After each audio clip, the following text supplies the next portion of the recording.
பொதுக்குழுவை நடத்துவார்கள். அதற்கு பிறகு அதில் எடுக்கப்பட்ட முடிவுகள் குறித்து பொதுக்குழுவில் அனைத்தையும் அங்கே விவாதித்து முடிவெடுப்பார்கள். முதல் முறையாக இந்தியாவில் செயற்குழுவும் பொதுக்குழுவும் ஒரே நேரத்தில் ஒரே இடத்தில், ஒரே டெய்லரு ஒரே சட்டை, ஆனால் செயற்குழு பொதுக்குழு என்று நடத்திய ஒரு கேலி கூத்து சேலத்திலே நடந்திருக்கிறது. இந்த அவர்கள் சொன்னது இதை பொதுக்குழு, பாட்டாளி மக்கள் கட்சி பொதுக்குழு என்று சொன்னார்கள். நான் முதலிலேயே இதை தெளிவுபடுத்துகிறேன். இன்று நடைபெற்றது பாட்டாளி மக்கள் கட்சியினுடைய பொதுக்குழு அல்ல. பொதுக்குழுவை கூட்டுவதற்கான அதிகாரம் கட்சியினுடைய விதிகளின்படி உங்களுக்கு பலமுறை நான் சொல்லியிருக்கிறேன். கட்சியில் தேர்ந்தெடுக்கப்பட்ட தலைவர் செயலாளரால் கூட்டப்பட வேண்டும். அப்படியும் இது கூட்டப்படவில்லை. இதற்கு முன்பாக அவர் டெல்லியில் தொடர்ந்த வழக்கில் அதை அவர்கள் செயல்படுத்தாமல் இன்னைக்கு பொதுக்குழு என்ற ஒன்றை நடத்தி கொண்டிருக்கிறார்கள். இந்த பொதுக்குழுவில் எடுக்கப்பட்டிருக்கக்கூடிய எந்த முடிவும் பாட்டாளி மக்கள் கட்சியை கட்டுப்படுத்தாது என்பதையும் நாங்கள் தெளிவுபடுத்தியிருக்கிறோம். எனவே இது பொதுக்குழு அல்ல. நம்ம பொதுக்குழுவாக நினைச்சுக்கிட்டு இதை பேச வேண்டாம். ஆனால் அதே வேளையில் அங்கே நடைபெற்றது சாதாரணமாக பார்த்தீங்கன்னா ஒரு செயற்குழுல ஒரு 20 நிமிஷம் 25 நிமிஷம் நடக்கும். பிறகு பொதுக்குழுவில் தான் அதை எல்லாவற்றையும் ஆய்வு செய்து பண்ணுவாங்க. ஆனால் இங்கே அப்படியே நேர்மாறா 3 மணி நேரம் செயற்குழு நடக்குது. அவருங்க பேசினது நடந்தது ஊடகத்தில் வெளிவந்ததை வச்சு நான் பேசுறேன். பொதுக்குழு நடந்தது 20 நிமிஷம். குறிப்பா பொதுக்குழுல மருத்துவர் ஐயா பேசல,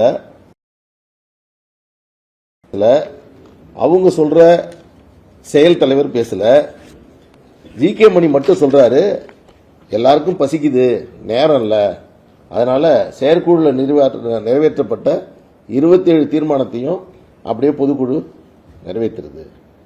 ஒரு பொதுக்குழுவில் நிறுவனர் மற்றும் தலைவர்கள் பேசாம ஒரு பொதுக்குழு நடக்கிறதுங்கிறது பொதுக்குழுவாகவே நாம் ஏற்றுக்கொள்ளவே முடியாது. இதுல அந்த இதில் பேசினவங்க யாருன்னா பொதுக்குழுன்னு ஜி.கே. மணி அறிவித்த பிறகு அதில் பேசினவங்க நெடுஞ்செழியன் ஒருத்தர் பேசினாரு, பரந்தாமன் பேசினாரு, சுப்பிரமணிய ஐயர் பேசினாரு, துரைகோவின் பேசினாரு, கணபதின்னு பேசினாரு. நீங்க எடுத்து பார்த்துங்க. இந்த இன்னைக்கு நடந்த பொதுக்குழு இருக்குல்ல அப்படின்னு சொல்றாங்கல்ல, இந்த ஒரே ஒரு மொத்த ஓவரா அந்த ஒரு சிடி எங்களுக்கு போறோம். ஒரு காலத்திலையும் இவங்களால் பாட்டாளி மக்கள் கட்சியை இவங்க நினைக்கிற மாதிரி தலைவராகவோ அல்லது எந்த பொறுப்புக்கும் அவர்களால் வரவே முடியாது. நான் ஆரம்பத்திலேருந்தே சொல்லிட்டு வரேன், இவங்க ஒரு நிகழ்வுலையும் எங்களுக்கு புதிதாக எங்கள் பக்கத்தினுடைய வாதத்தை வலு சேர்ப்பதற்கான ஆதாரங்களையும் அதற்கு தேவையான சான்றுகளையும் எங்கள்கிட்ட கொடுத்துக்கிட்டே இருக்காங்க. ஒரு உதாரணத்துக்கு சொல்றேன், இன்னைக்கு அவங்க தீர்மானங்கள் 27 தீர்மானத்தினுடைய நகல் எல்லா ஊடகங்களுக்கும் வந்திருக்கு. அந்த ஊடகத்தில் பாட்டாளி மக்கள் கட்சி புத்தாண்டு மாநில செயற்குழு கூட்ட தீர்மானங்கள் இதுதான் அவங்க கொடுத்துருக்கு. இதுல இருந்து என்ன தீர்மானம்? செயற்குழு கூட்டத்தினுடைய தீர்மானங்கள் தான் இதுல வெளியே வந்திருக்கு. இந்த செயற்குழு கூட்ட தீர்மானத்தில் முதல் தீர்மானம் தான் அந்த அரசியல் தீர்மானங்கள். அதிலும் 2 முரண்பட்ட நிலைகளை அவங்க மேற்கொண்டிருக்காங்க. ஒன்று, ஒரு இடத்துல என்ன சொல்றாங்கன்னா, இதற்கு முன்பாகவே 17/8/2025 புதுச்சேரி அருகில் உள்ள சங்கமித்ரா கன்வென்ஷன் சென்டர்ல பொதுக்குழுல மருத்துவர் ஐயா அவர்களை தேர்ந்தெடுத்தாங்க. ஆனால் இந்த மருத்துவர் ஐயா அவர்கள் இதுவரையில கட்சி தலைவரா 4 முறை தேர்ந்தெடுத்துட்டாங்க. ஒரே வருஷத்துல 4 முறை தொடர்ந்து தலைவரா தேர்ந்தெடுக்கிற ஒரே வினோதம் இப்ப அவங்களால தான் நடந்திருக்கு. முதல்ல பாத்தீங்கன்னா 10/4/2025 உங்களுக்கு எல்லாம் தெரிஞ்சுதான் திரும்பி ஒரு முறை ரீகலெக்ட் பண்றதுக்காக சொல்றேன். 10/4/2025 ஐயா தன்னைத்தானே தலைவரா அறிவிச்சுக்கிட்டார். திடீர்னு ஒரு பத்திரிகையாளர் கூட்டுறாரு, நான் தான் போடுறாரு. அது சம்பந்தமா நாங்கெல்லாம் விமர்சனம் பண்ணோம், பொதுக்குழு தான் முடிவெடுக்கணும்னு. பிறகு தலைமை நிர்வாக குழு 29/5/2025 28 வரைக்கும் அன்புமணிக்கு பதவி காலம் முடிஞ்சிருச்சு. 29ஆம் தேதி தலைமை நிர்வாக குழு கூடி மருத்துவர் ஐயா அவர்களை தலைவராக அறிவிச்சிச்சு அப்படின்னு சொல்லியிருக்காங்க. அதிலும் ஒன்று இந்த நேரத்தில் சொல்றேன், 29/5/2025 நிர்வாக குழு, தலைமை நிர்வாக குழு நடந்ததாக ஒரே ஒரு செய்தி கூட வெளிவரவில்லை. அப்படி ஒரு நிர்வாக குழுவே நடைபெறல. ஆனால் அறிவிப்பு மட்டும் வெளியே வந்தது. நிர்வாக குழுன்னா நடக்குதுன்னு சொல்லணும், நிர்வாக குழு நடந்ததா சொல்லி ஊடகங்களுக்கு வரணும். ஆனால் அறிவிப்பு மட்டும் நிர்வாக குழுவில் என்று 29/5. அதற்கு பிறகு செயற்குழு கூட்டம் 8/7/2025 நடந்துச்சு அப்படின்றாங்க. அந்த டேட்டை மட்டும் நீங்க நினைவு வச்சுங்க. இந்த தீர்மானத்தில் இருக்கக்கூடிய ஒரு செய்தியை உங்களுக்கு சொல்லி அதை புரிய வைக்க போறேன். 8/7/2025 செயற்குழுவில் அதுல தலைவராக மருத்துவர் ஐயா அவர்களை தேர்வு செஞ்சதா சொல்லியிருக்காங்க. அதற்கு பிறகுதான் சங்கமித்ராவில் 17/8/2025 ஒரு பொதுக்குழு அவங்க நடத்தினாங்க. அந்த பொதுக்குழு நடத்தி அதனுடைய முடிவுகளை அவங்க நம்ம டெல்லிக்கு அனுப்பினாங்க. அந்த அனுப்பின பொதுக்குழுவை டெல்லி நிராகரித்தது. ஆனால் 17/8க்கு முன்னாடி 9/8/2025 நம்ம மகாபலிபுரத்தில் நாங்கள் நடத்தின பொதுக்குழுவை ஏற்று அது டெல்லிக்கு சென்று அதற்கு தேர்தல் ஆணையம் ஒப்புதல் வழங்கி மருத்துவர் அன்புமணி ராமதாஸ் அவர்களுடைய பதவிக்காலத்தை அடுத்த ஆண்டு ஆகஸ்ட் மாதம் 1ஆம் தேதி வரை நீட்டித்து ஒரு உத்தரவை, கடிதத்தை எங்களுக்கு அனுப்பினார்கள்.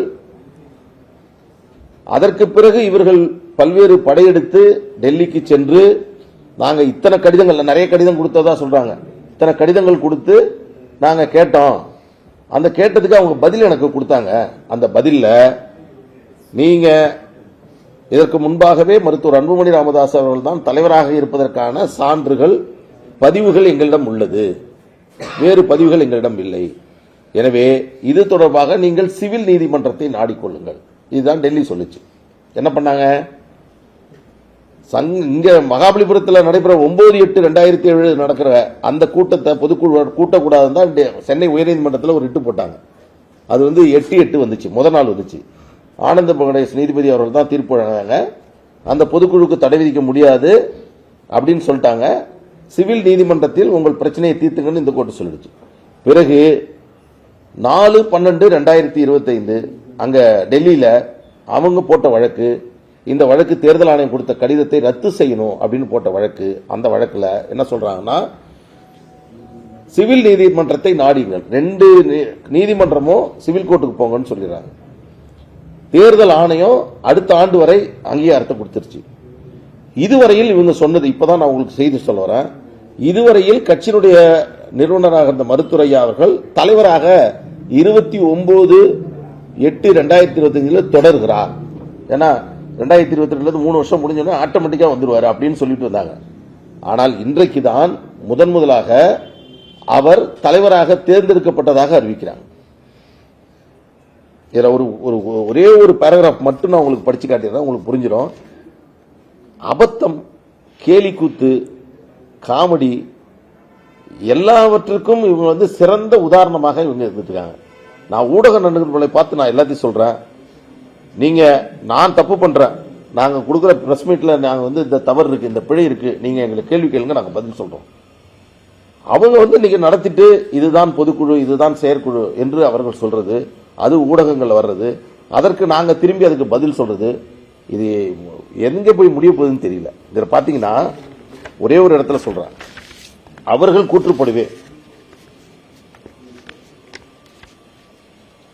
அதைத் தொடர்ந்து, அதாவது டெல்லி உயர்நீதிமன்றத்தின் 4/12/2025 தீர்ப்புக்கு பின்னர் 17/12/2025 தைலாபுரத்தில் பாமக அலுவலகத்தில் நடைபெற்ற மாநில நிர்வாக குழு கூட்டத்தில் மருத்துவர் ஐயா அவர்கள் செயல் தலைவராகவும் முரளி அவர்கள் பொருளாகவும் ஒருமனதாக தேர்வு செய்தார். அதைத் தொடர்ந்து 29/12/2025 சேலம் சோன்சோ என்ற முகவரியில் மாநில பொதுக்குழுவில், அதாவது இந்த ரெசல்யூஷன் செயற்குழு ரெசல்யூஷன், ஆனா இங்க கடைசியா அவங்க சொல்றது மாநில பொதுக்குழு இதுக்குள்ள இருக்குது.